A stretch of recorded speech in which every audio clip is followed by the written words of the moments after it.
Bom dia, gente.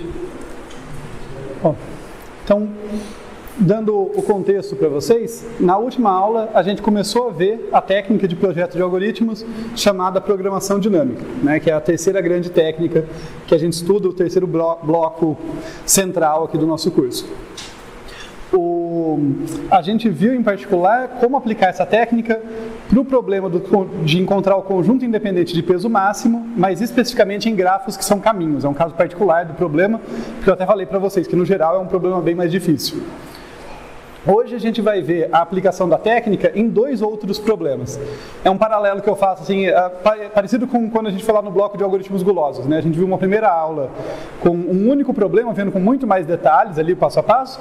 Daí na segunda aula eu peguei dois problemas, passei um pouquinho mais rápido por cada um deles, mas a ideia é que a gente vai tendo um pool de exemplos de problemas diferentes, né, de algoritmos, usando aquela técnica para problemas diferentes. Então é a mesma ideia aqui, a gente vê dois exemplos. No caso, eu não escrevi ali, mas a gente vai falar na primeira parte da aula sobre o problema da mochila binária, no caso, né? Vou fazer o paralelo com a mochila fracionária que a gente falou lá na parte de algoritmos gulosos, e depois a gente vai falar do problema do alinhamento de sequências. Tá? Mas aí, quando eu falar deles, a gente vai definir bonitinho, tudo tranquilo.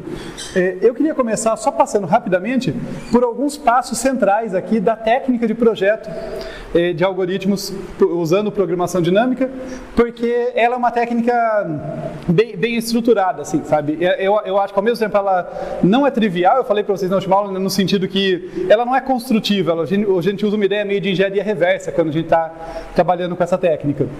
Então, ela não é óbvia, por isso que eu acho que é bom ter uns passos aqui para nos guiar, ao mesmo tempo que ela é mais bem organizada, por exemplo, do que algoritmos gulosos. Algoritmos gulosos, eu tenho a impressão, apesar de eu ter tentado dar alguns passos de guias para vocês, é uma coisa mais caso a caso, né? Você olha para o problema e acha um jeito de construir, ele não é tão bem organizado. O PD já tem uma coisa mais estruturada. E como que a gente começa? Tá? Começa justamente por esse passo que eu falo da engenharia reversa, né? Que assim, ao invés de começar pensando em como construir uma solução para o problema, uma vez que você entendeu o problema, tá bom, eu sei o que é a entrada, eu sei o que é a solução esperada e tal, você começa imaginando uma solução. É esse passo de imaginação e de abstração, né? Você começa imaginando uma certa solução ótima, você supõe que você tem uma solução ótima, e a partir dela você vai tentar derivar o algoritmo. Tá? E como que a gente faz isso? Bem, uma coisa que é útil, vai ficar claro nos exemplos, mas eu coloquei a palavrinha aqui para ajudar, a gente costuma imaginar uma solução ótima com algum tipo de ordem, algum tipo de estrutura. O ordenado está entre aspas, porque eu não estou querendo dizer que é uma ordem crescente, uma ordem decrescente, não é isso. É uma solução ótima que ela tem uma certa estrutura, que eu consigo saber onde que é o fim dela, para eu poder mexer nos pedaços. Né? Exemplo da última aula, antes de entrar nos problemas da de hoje, a gente estava justamente trabalhando com um conjunto independente em grafos que são caminhos. Caminho tem uma ordem bem definida, né? Então eu podia olhar para o último elemento e fazer minhas hipóteses. Será que esse cara está na solução ótima? Se ele tiver, como que é a subestrutura? Se ele não tiver, como que é? Tá? E vai ser a mesma ideia. Em geral a gente vai ter isso, uma solução ótima com algum tipo de ordem. Daí a gente busca, a partir daí, né, analisando essa solução ótima, a subestrutura ótima. Tá? O que é a subestrutura ótima? É a gente descobrir, nem todo problema tem isso, mas se o problema tiver, a gente quer determinar como que uma solução ótima para um problema, para aquele problema, é composta de soluções ótimas para subproblemas menores do mesmo tipo. Tá? Uma ideia bem lá de algoritmos recursivos que eu falo para vocês desde a ED1. Tá? Mas no caso da subestrutura ótima, a gente quer provar especificamente que, olha, se eu tenho uma solução ótima para esse problema e eu conseguir quebrar ela de alguma forma, tirar um pedacinho dela, o que sobra é uma solução ótima para aquele subproblema que sobrou. Tá? Essa relação. De novo, a gente viu na última aula, para um exemplo, a gente vai ver para dois hoje, para ficar claro isso. Um negócio que quando eu encontro a subestrutura ótima, falando de modo abrangente agora, eu vou encontrar essa relação entre a solução ótima do problema grande, entre aspas grande, para os problemas menores, para os subproblemas. E isso que dá a minha recorrência. Tá? É isso que me diz como que esses caras se relacionam. Então a minha recorrência vai descrever isso. E uma vez que eu tenho a recorrência, eu posso derivar dali um algoritmo recursivo, né? Simplesmente seguindo a recorrência. Lembra, a recorrência é uma função que chama a si mesmo, depende de si próprio. Então deriva naturalmente um algoritmo recursivo, mas em geral esse algoritmo recursivo não vai ser eficiente, porque eu preciso de memória. Eu preciso não ficar recalculando os mesmos subproblemas um monte de vezes. Por isso que o que a gente faz em PD, em programação dinâmica, é, a partir da recorrência, a gente deriva um algoritmo iterativo que preenche uma tabela. Tá? Um algoritmo iterativo que vai preencher nessa tabela a partir dos casos base até o problema como um todo. Falando assim fica bem vago, mas vejam, eu só coloquei essa organização geral na segunda aula do tema, justamente porque agora vocês já têm a aula passada para tentar associar isso aí. Falar, tá bom, o que é cada um desses passos? E a gente vai tentar aplicar nos problemas da aula de hoje essa receitinha de bolo, mais ou menos aí, tá? Então, vamos começar aqui com o primeiro problema que eu separei para a aula de hoje, que é o problema da mochila, ou o problema da mochila binária. Tá? O problema da mochila é muito famoso e é comum a gente ver ele chamado apenas de problema da mochila. Mas eu vou colocar o binária aqui para fazer uma distinção com o problema da mochila fracionária que a gente já estudou e para o qual a gente encontrou um algoritmo guloso bastante eficiente, né? Que era um algoritmo baseado em densidades de valor. Né? Eu pegava primeiro os pedaços dos itens que tinham maior densidade de valor. Eu já refresco a memória de vocês para isso. Mas a mochila binária vai se opor a isso no sentido que o binário quer dizer que ou eu pego ou eu não pego um item. Eu não posso pegar pedaço de item, não posso quebrar. Agora eu não sou mais um ladrão de pó de metais preciosos que pode pegar a quantidade que quer. Eu sou um ladrão de obras de arte e se eu quebrar a obra de arte eu me lasquei. Então eu tenho que decidir, a minha mochila é limitada, eu tenho que decidir se eu pego inteiro ou não aquele item. Tá? Então vamos definir aqui a entrada bonitinho, né? Então no problema da mochila, na entrada a gente tem N itens, tá? Que eu vou colocar aqui, vai ser simplesmente os números de 1 a N, tá? Os meus N itens aqui, não vou colocar nenhum nome especial, vai ser o item 1, item 2, item 3, os próximos vão ser esses mesmos.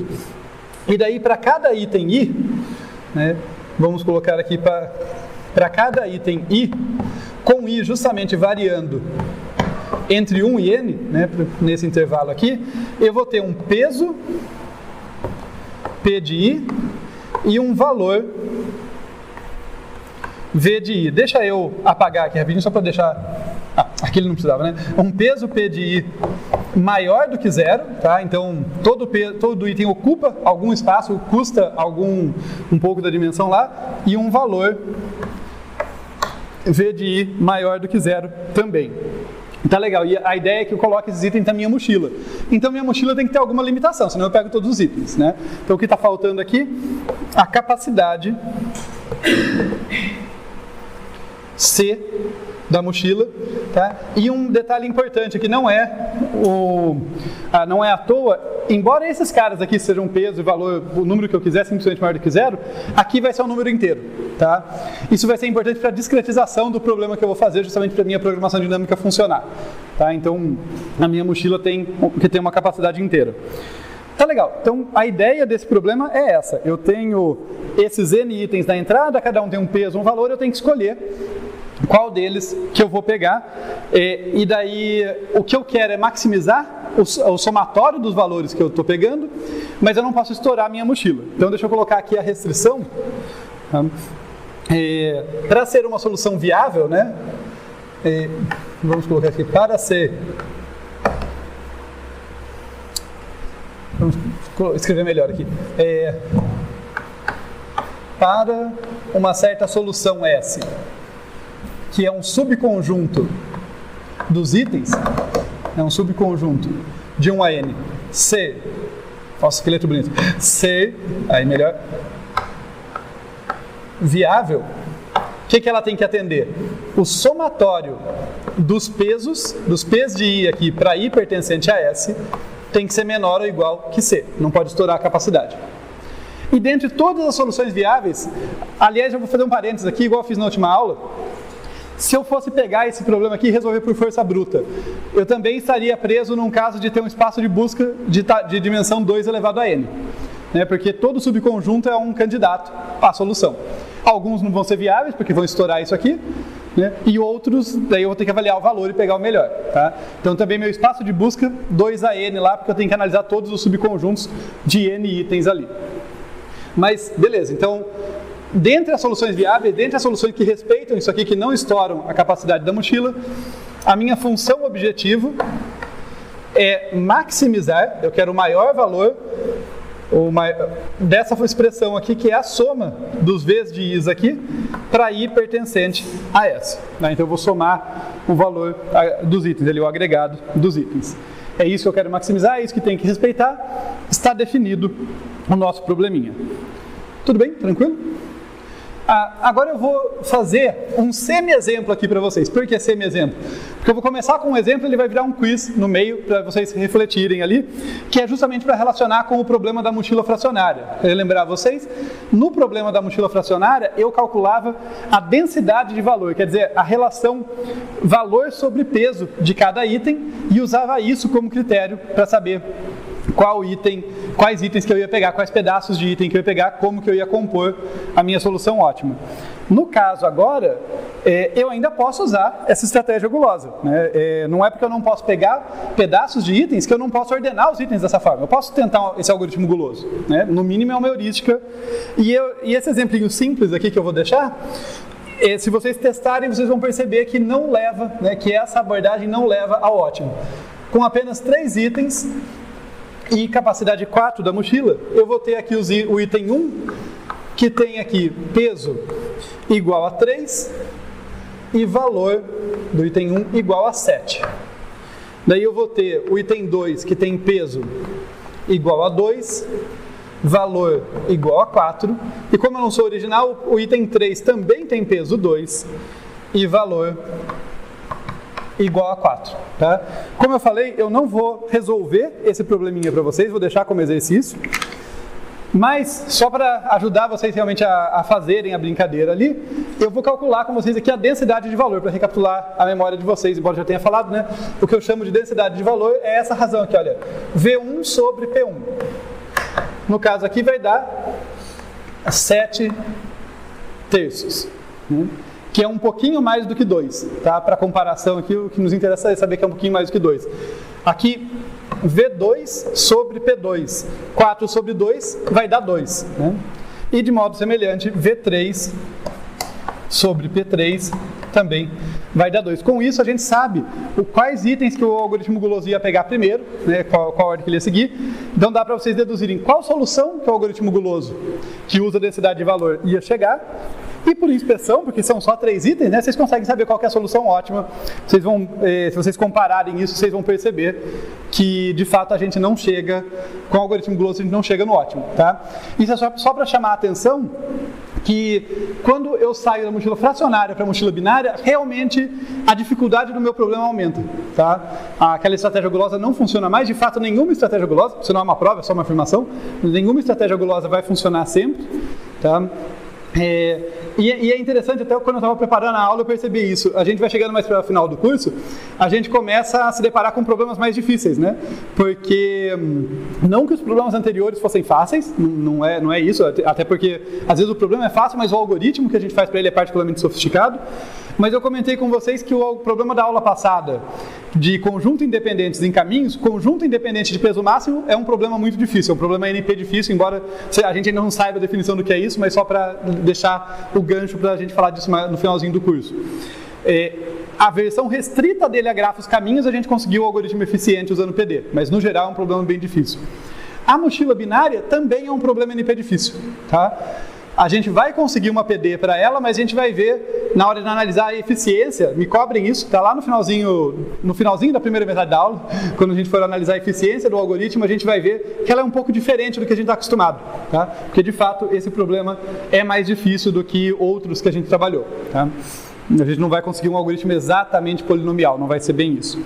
Mas tá legal? Então ficou o quiz aqui para vocês verificarem por vocês mesmos que a gente não chega na solução ótima usando aquele critério guloso de densidade de valor. Legal, então estamos aqui com o problema da mochila. Eu estou passando um pouquinho mais rápido, aliás, me desculpem por isso, porque além de ser uma aula dupla, né, que eu tenho que passar por 2 problemas, a gente já viu um problema muito semelhante, né, o da mochila. Então aquela ideia, nossa, minha mochila tem capacidade de 40, eu vou preenchendo. A gente já fez vários exemplos com figurinha, tudo. É basicamente aquilo, eu só não posso pegar fração de item, mas é a mesma ideia, tá? Por isso que eu não vou exaurir os exemplos aqui. Eu vou preferir ir direto para a busca da subestrutura ótima, que é o segundo passo nosso ali, né, da solução.